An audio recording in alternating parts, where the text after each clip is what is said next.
দেখুন দর্শক বন্ধুরা, আমার কামরাঙা গাছটিতে কীরকম কামরাঙা এসেছে। কিছু পেকে গেছে এবং অজস্র ফুলে ফলে ভরে গেছে।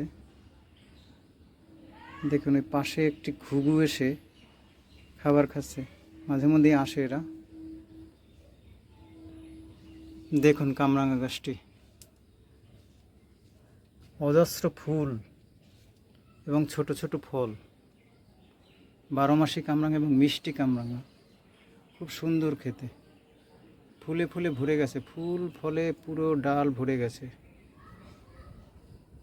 এবং দেখুন গাছটি লাগিয়েছি আমি সামান্য একটা ড্রামে, এবং এখানে আলো ছায়া অর্থাৎ অল্প আলো পড়ে এবং কিছুটা ছায়াযুক্ত অঞ্চলে লাগিয়েছি আমি। কারণ এর আগে রোদে ছিল, তখন দেখলাম গাছটি খুব দুর্বল হয়ে পড়ছে, তাই একটু আলো ছায়া লাগিয়েছি। এবং আপনারাও যদি এরকম কামরাঙা গাছ একদম বেশি রোদে আপনারা লাগাবেন না। আমি যেটা বুঝলাম, বেশি রোদে লাগাতে গেলে গাছগুলো সেইভাবে বেড়ে উঠবেন এবং তাতে সেরকম আশানুরূপ ফুল ফল পাবেন না। একটু আলো ছায়ায় কামরাঙা গাছ লাগাবেন, আমার অভিজ্ঞতায় যেটা বলছে। দেখুন